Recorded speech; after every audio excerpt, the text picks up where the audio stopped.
नमस्कार दोस्तों, Ram sir Hindi steno में आपका स्वागत है। आज का दैनिक जागरण डिक्टेशन स्टार्ट होगा 5 सेकंड बाद।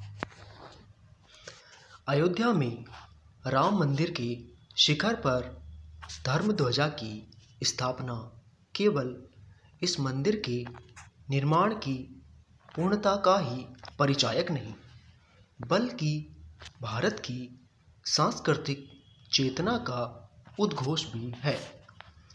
इस आयोजन के साथ 5 सदी पुराने एक संघर्ष का समापन हुआ। भगवान राम की जन्म स्थान पर भव्य मंदिर के निर्माण की अभिलाषा पूरी होने में इसलिए अधिक समय लगा क्योंकि स्वतंत्रता के बाद जिस कार्य को सर्वोच्च प्राथमिकता दी जानी चाहिए थी, उसे संकीर्ण राजनीतिक कारणों से अनदेखा किया गया। किसी भी स्वाभिमानी राष्ट्र का पहला दायित्व होता है कि स्वतंत्र होते ही परतंत्रता के चिन्हों को मिटाना। विश्व के अनेक देशों ने ऐसा ही किया।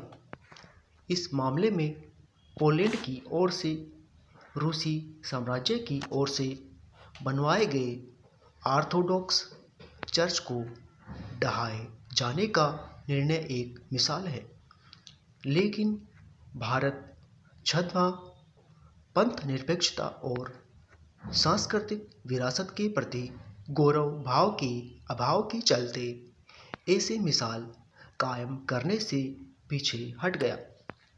होना तो यह चाहिए था कि जैसे सोमनाथ मंदिर का जीर्णोद्धार किया गया, वैसे ही अयोध्या में राम मंदिर के निर्माण का मार्ग प्रशस्त करने के साथ ही काशी और मथुरा के मंदिरों को भी मुक्त किया जाता।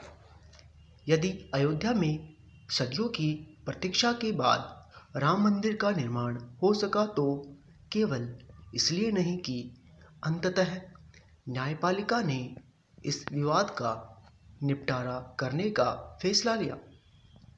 न्यायपालिका इस विवाद का निपटारा इसलिए कर सकी क्योंकि मोदी सरकार ने अनुकूल परिस्थितियां पैदा की।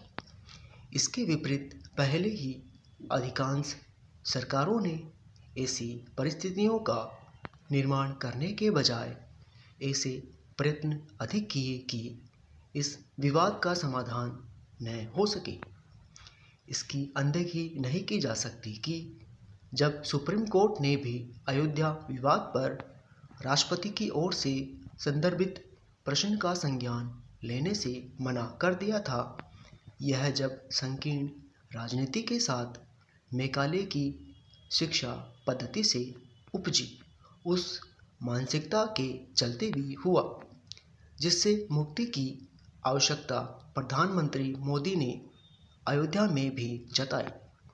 वे इसके पहले भी गुलामी वाली इस मानसिकता के समूल नाश की आवश्यकता रेखांकित कर चुके हैं।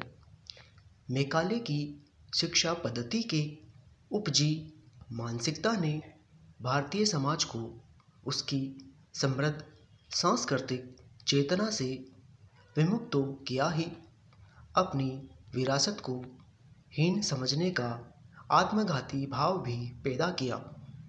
प्रधानमंत्री का संकल्प है कि अगले 10 वर्षों में मानसिकता से मुक्ति पा ली जाए, लेकिन यह आसान नहीं। इसके लिए उस शिक्षा व्यवस्था में आमूलचूल परिवर्तन करना होगा जिसमें मैकाले काल की शिक्षा के अवशेष अब भी दिखते हैं और जिसके चलते अपनी संस्कृति और विरासत पर गर्व करने में संकोच किया जाता है। दोस्तों, आज की इस डिक्टेशन का पीडीएफ आप हमारे टेलीग्राम चैनल से ले सकते हो, जिसका लिंक इस वीडियो के डिस्क्रिप्शन में है। अच्छे से प्रैक्टिस कीजिए और अपनी स्टेनोग्राफी को इम्प्रूवमेंट कीजिए। तब तक के लिए जय हिंद, जय भारत।